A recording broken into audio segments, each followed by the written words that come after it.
Shalom, Shalom, perkenalkan saya dengan Brian Kauro. saya Sina Lingga. Kami dari kelompok 12 akan memaparkan materi kami tentang pengembangan instrumen dengan dosen pengampu mata kuliah Prof. Beni Binilang Dan Dr. Joni Manusia. dan mari kita simak materi berikut ini. Saya akan mengawali penjelasan ini dengan menjelaskan apa yang dinamakan dengan instrumen. Instrumen adalah alat yang digunakan untuk mengumpulkan data dalam suatu penelitian. Nah, instrumen memegang peranan yang sangat penting dalam menentukan mutu suatu penelitian karena validitas atau kesahihan data yang diperoleh akan sangat ditentukan oleh kualitas instrumen yang digunakan di samping prosedur pengumpulan data yang ditempuh. Selanjutnya adalah bahwa instrumen berfungsi mengungkapkan fakta menjadi data. Sehingga jika instrumen yang digunakan mempunyai kualitas yang memadai dalam arti valid dan reliable, maka data yang diperoleh akan sesuai dengan fakta atau keadaan sesungguhnya di lapangan. Untuk mengumpulkan data dalam suatu penelitian, kita dapat menggunakan instrumen yang telah tersedia dan dapat pula menggunakan instrumen yang dibuat sendiri. Instrumen yang telah tersedia pada umumnya adalah instrumen yang sudah dianggap baku untuk mengumpulkan data variabel-variabel tertentu. Sedangkan jika instrumen yang baku belum tersedia untuk mengumpulkan data variabel penelitian, maka instrumen untuk mengumpulkan data variabel tersebut harus dibuat sendiri oleh peneliti. Dalam rangka memahami tentang pengembangan instrumen, maka berikut ini akan dibahas mengenai beberapa hal yang terkait dengan hal tersebut, di antaranya langkah-langkah penyusunan dan pengembangan instrumen. Secara garis besar, langkah-langkah penyusunan dan pengembangan instrumen adalah sebagai berikut. Yang pertama, berdasarkan sintesis dari teori-teori yang dikaji tentang suatu konsep dari variabel yang hendak diukur, kemudian dirumuskan konstruk dari variabel tersebut. Konstruk pada dasarnya adalah bangunan pengertian dari suatu konsep yang telah dirumuskan oleh peneliti. Yang kedua, berdasarkan konstruk tersebut dikembangkan dimensi dan indikator variabel yang sesungguhnya telah tertuang secara eksplisit pada rumusan konstruk variabel pada langkah yang pertama. Selanjutnya yang ketiga, membuat kisi-kisi instrumen dalam bentuk tabel spesifikasi yang memuat dimensi, indikator dan nomor butir dan juga jumlah butir untuk setiap dimensi dan indikator. Selanjutnya, langkah yang keempat adalah menetapkan besaran atau parameter yang bergerak dalam suatu rentangan kontinum dari suatu kutub ke kutub lain yang berlawanan. Misalnya, dari rendah ke tinggi, dari negatif ke positif, dari otoriter ke demokratik, dari dependen ke independen, dan sebagainya. Selanjutnya, langkah yang kelima adalah menulis butir-butir instrumen yang dapat berbentuk pernyataan atau pertanyaan. Biasanya butir instrumen yang dibuat terdiri atas dua kelompok, yaitu kelompok butir positif dan kelompok butir negatif. Butir positif adalah pernyataan mengenai ciri atau keadaan sikap atau persepsi yang positif atau mendekat ke kutub positif, sedang butir negatif adalah pernyataan mengenai ciri atau keadaan, persepsi atau sikap negatif atau mendekat ke kutub negatif. Langkah yang keenam adalah butir-butir yang telah ditulis merupakan konsep instrumen yang melalui proses validasi, baik validasi teoritik maupun validasi empirik. Selanjutnya, langkah yang ketujuh adalah validasi pertama yang ditempuh adalah validasi teoritik, yaitu melalui pemeriksaan pakar atau panel yang pada dasarnya menelaah seberapa jauh dimensi merupakan jabaran yang tepat dari konstruk dan seberapa jauh indikator merupakan jabaran yang tepat dari dimensi, dan kemudian seberapa jauh butir-butir instrumen yang dibuat secara tepat dapat mengukur indikator. Langkah yang ke-8 adalah revisi atau perbaikan berdasarkan saran dari pakar atau berdasarkan hasil panel. Dan yang ke-9 adalah setelah konsep instrumen dianggap valid secara teoretik atau secara konseptual, dilakukanlah penggandaan instrumen secara terbatas untuk keperluan uji coba. Langkah yang ke-10 adalah uji coba instrumen di lapangan. Ini merupakan bagian dari proses validasi empirik. Melalui uji coba tersebut, instrumen diberikan kepada sejumlah responden sebagai sampel uji coba yang mempunyai karakteristik sama atau ekivalen dengan data empiris populasi penelitian. Nah, jawaban atau respon dari sampel uji coba ini merupakan data empiris yang akan dianalisis untuk kemudian menguji validitas empiris atau validitas kriteria dari instrumen yang akan dikembangkan. Langkah selanjutnya adalah pengujian validitas dengan menggunakan kriteria, baik itu kriteria internal maupun kriteria eksternal. Kriteria internal adalah instrumen itu sendiri sebagai suatu kesatuan yang dijadikan kriteria. Sedangkan kriteria eksternal adalah instrumen atau hasil ukur tertentu di luar instrumen yang dijadikan sebagai kriteria. Langkah selanjutnya adalah langkah yang ke-12. Berdasarkan kriteria tersebut, diperoleh kesimpulan mengenai valid atau tidaknya sebuah butir atau sebuah perangkat instrumen. Jika kita menggunakan kriteria internal, yaitu skor total instrumen sebagai kriteria, maka keputusan pengujian adalah mengenai valid atau tidaknya butir instrumen, dan proses pengujiannya biasa disebut sebagai analisis butir. Selanjutnya dalam kasus lainnya, yakni jika kita menggunakan kriteria eksternal, yaitu instrumen atau ukuran lain di luar instrumen yang dibuat yang dijadikan kriteria, maka keputusan pengujiannya adalah mengenai valid atau tidaknya perangkat instrumen sebagai suatu kesatuan. Selanjutnya langkah yang ke-13. Untuk kriteria internal atau validitas internal, berdasarkan hasil analisis butir, maka butir-butir yang tidak valid dikeluarkan atau diperbaiki untuk diuji coba ulang. Sedang butir-butir valid dirakit kembali menjadi sebuah perangkat instrumen untuk melihat kembali validitas kontennya berdasarkan kisi-kisi. Jika secara konten butir-butir yang valid tersebut dianggap valid atau memenuhi syarat, maka perangkat instrumen yang terakhir ini menjadi instrumen final yang akan digunakan untuk mengukur variabel penelitian kita. Selanjutnya dihitung koefisien reliabilitas.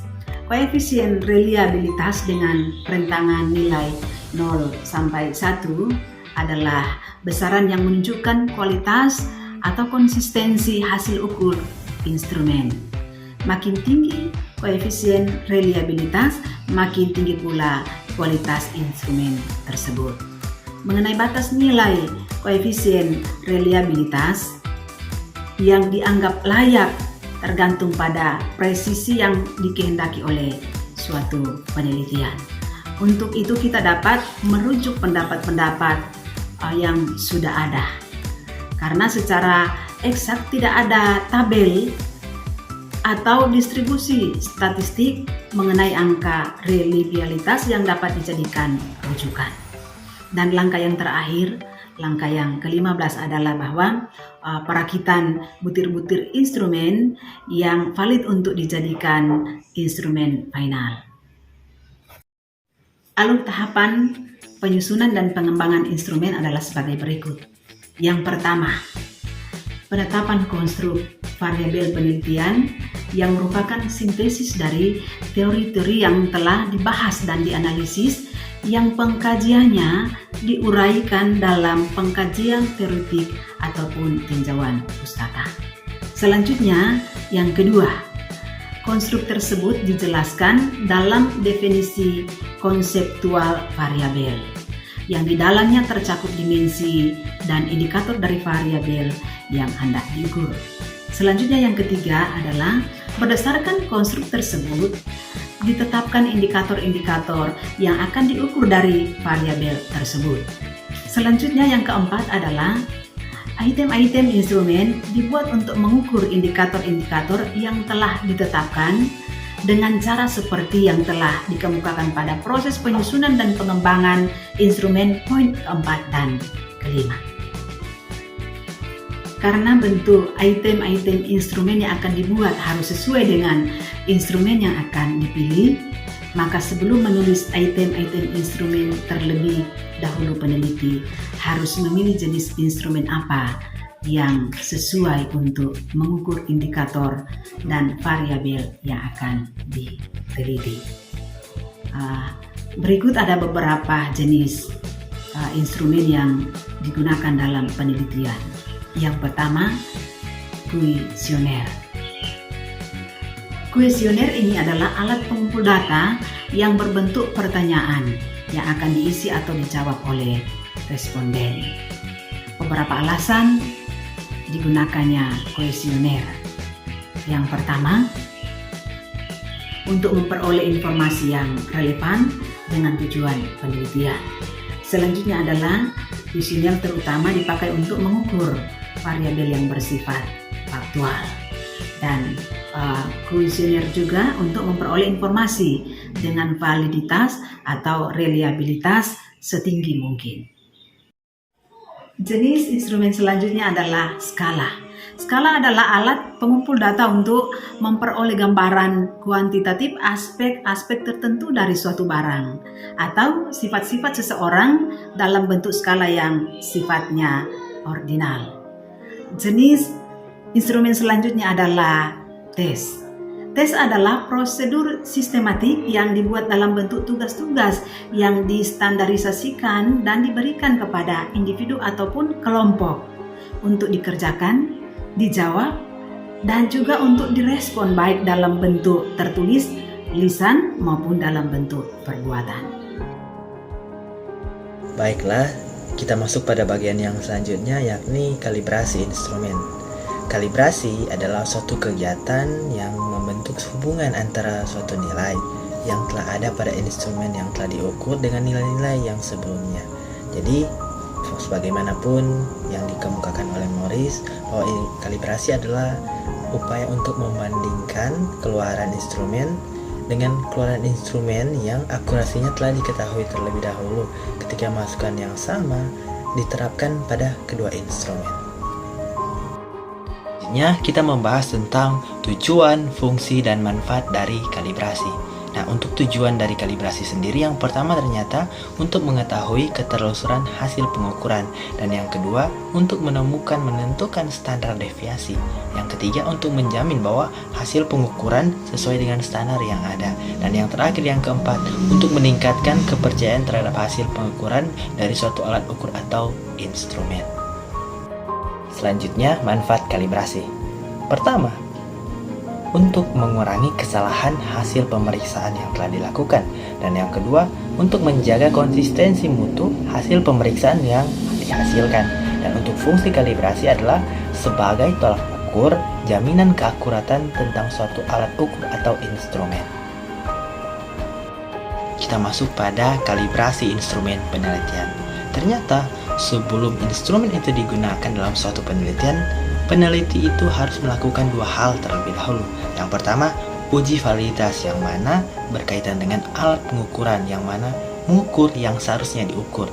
Dan yang kedua, uji reliabilitas, yang mana mengacu pada konsistensi suatu hasil pengukuran yang ada pada alat ukur atau instrumen. Uji validitas biasanya terdiri dari validitas isi, validitas konstruk, dan validitas konkuren. Yang mana untuk validitas isi ternyata itu harus komprehensif dan relevan sesuai dengan tujuan yang akan diukur, dan sedangkan validitas konstruk apakah itu mengukur yang hendak diukur, dan validitas konkuren apakah hasilnya sesuai dengan pengalaman. Kita masuk pada contoh uji validitas. Misalnya kita mau mengukur atau menyusun sebuah alat tes prestasi belajar matematika. Nah, setelah tes itu selesai disusun, kita harus mengetahui dulu korelasinya, dan di sini kita akan mengetes hal tersebut. Misalnya, nilai tes mata pelajaran matematika prestasi belajar matematika diberi kode X, dan untuk nilai rata-rata harian diberi kode Y, dan kita menggunakan rumus korelasi produk momen dari Pearson. Nah, kita lihat pada bagian yang kanan di sini adalah rumusnya. RXY sama dengan sigma XY per akar dalam kurung sigma X pangkat 2 dalam kurung sigma X pangkat 2. Dalam mana di situ telah tertera seperti yang boleh kita lihat dalam layar tersebut. Ini dia contohnya. Nah, tabel 1.1 yang menyatakan persiapan menghitung validitas konkuren tes matematika. Kita lihat dalam tabel tersebut, dan kita lihat untuk bagian yang kanan, di mana skor tes prestasi matematika dan rata-rata skor ulangan harian matematika. Nah, untuk sigma X itu seperti yang kita lihat dalam tabel adalah nilai tes prestasi matematika yang menunjuk pada 65,0, dan nantinya kita akan bahagi dengan 10 dan kita mendapatkan angka 6,5. Sedangkan untuk poin Y itu adalah nilai rata-rata dari tes prestasi matematika. Nah, kita menemukan seperti yang di tabel 63,8, dan nantinya akan kita bagi 10 dan kita akan dapatkan hasil 6,38 dan kita buatkan menjadi 6,4. Nah, selanjutnya kita akan memasukkannya ke dalam rumus seperti yang ada di bagian situ. Kita lihat.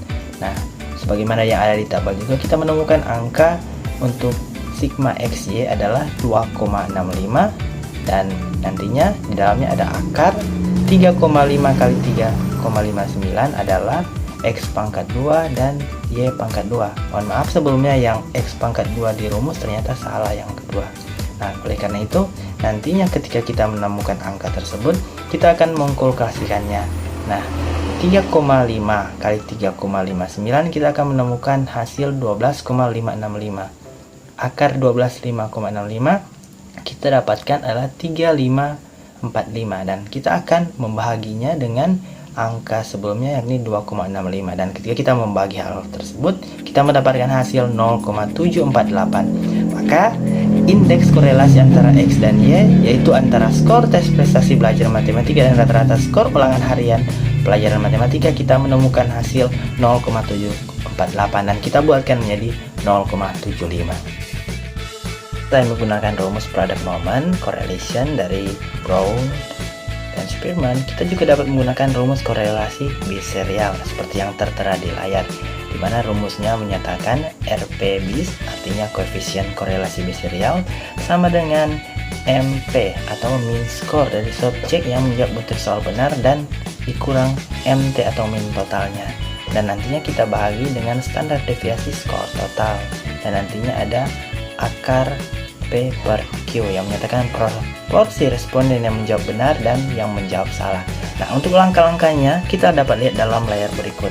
Pertama, kita membuat tabel persiapan dengan menentukan siapa yang menjawab benar dan akan diberi nilai 1, dan untuk yang salah mendapatkan nilai 0. Kita akan tentukan seperti yang ada di dalam tabel tersebut. Di sini dari 10 orang ada 8 orang yang menjawab benar dengan skor yang tertera. Selanjutnya, kita tentukan responden yang menjawab benar butir soal di atas. Sebagaimana dikatakan tadi ada 8 orang. Ternyata ada si A, si D, E, dan seterusnya. Dan yang kedua, jumlahkan skor total masing-masing responden yang menjawab butir soal itu dengan benar dan kita cari min skor yang menjawab benar. Nah, di situ kita akan mengkalkulasinya. MP sama dengan 7 tambah 8 dan seterusnya.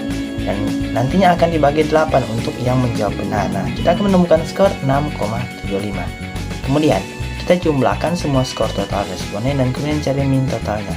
Kita kalkulasikan 7 tambah 4 tambah 5 dan seterusnya, dan kita bagi 10 sesuai dengan responden yang ada dan kita menemukan hasil 6,4. Selanjutnya kita cari standar deviasi total. Nah, di sini sesuai dengan rumus yang ada setelah tertera di situ standar deviasinya, kita menemukan skor 0,92.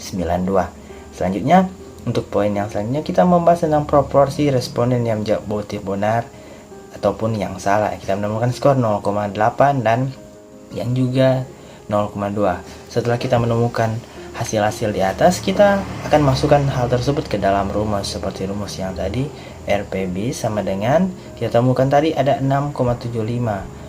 Nantinya kita sesuai dengan rumus dikurangi dengan skor yang di bawahnya MT 6,4 dan dibagi juga 0,92 untuk standar deviasi, dan ada juga akar 0,8 per 0,2. Nah, setelah kita mengkulkasikan yang sebelumnya yakni tentang 0,75 kurang 6,4, kita menemukan hasil 0,5 dan nantinya akan dibagi 0,92. Kita akan menemukan total keseluruhan adalah 0,76. Dengan cara demikian kita akan tahu dan mengetahui skor validitas tiap butir soal, dan ketika ada yang masih salah dalam perhitungan nanti kita akan jumlahkan sampai kita mendapatkan hasil yang valid atau yang sesuai. Selanjutnya kita membahas tentang uji reliabilitas. Nah, untuk mengetahui reliabilitas suatu tes, maka kita harus melihat hasil pengukuran tersebut menunjukkan konsistensi dan ketetapan pada pengukuran yang satu dengan yang lainnya. Yang selanjutnya, hasil pengukuran tidak menunjukkan variasi atau perbedaan yang signifikan. Kita lihat tabel atau gambar berikut ini. Ini adalah satu contoh, misalnya ada seorang penembak profesional, dia menggunakan senapan A. Ketika dia menembak, kita lihat dalam gambar yang disajikan tidak kena sasaran, bahkan pun melebar kemana-mana. Yang selanjutnya, dia menggunakan senapan B. Nah, ketika ditembakkan ternyata tepat sasaran dan semuanya konsistensi. Senapan yang ketiga, konsisten tetapi tidak tepat sasaran. Nah, dari ilustrasi gambar ini kita dapat lihat bahwa yang benar-benar reliable adalah senapan B karena dia tetap konsisten dan tepat pada sasaran. Itulah kesimpulannya. Selanjutnya, untuk mencari reliabilitas dalam penelitian, ternyata ada beberapa estimator atau penaksir yang dapat kita gunakan. Yang pertama itu metode belah dua, di mana kita memberikan suatu instrumen kepada sekelompok responden dan nantinya skor yang didapat kita bagi dua, misalnya nomor genap dan nomor ganjil. Nah, selanjutnya kita akan mencari korelasinya. Misalnya atau suatu contoh, kita menghitung korelasi antara tes belahan 1 kelompok tes ganjil dengan belahan tes yang kedua yakni tes genap. Nah, hasil korelasinya kita kategorikan sebagai korelasi sebagian-sebagian yang diberi simbol RHH atau R setengah-setengah. Nah, untuk itu kita harus menggunakan rumus Spearman-Brown sebagai berikut. Di sini RTT sama dengan 2RHH per dalam kurung 1 plus RHH. Setelah kita tahu tentang rumus yang tadi, maka kita ujikan pada contoh berikut ini. Misalnya kita telah menemukan korelasi antara dua belahan tes yang diuji. Andai kata nilai RH hasilnya adalah 0,60, maka reliabilitas keseluruhan perangkat tes tersebut adalah sebagai berikut. Sesuai dengan rumus, RTT sama dengan 2 kali RH. RH-nya adalah 0,60. Nantinya kita akan membaginya per dalam rumusnya adalah 1 plus 0,60 adalah RH-nya. Nanti kita kalkulasi. Nah, ketika kita mengkalkulasi 2 kali 0,60, kita mendapatkan hasil 1,20. Dan ketika kita mengkalkulasi 1 tambah 0,60, kita dapatkan hasil 1,60. Nah, kita akan membaginya.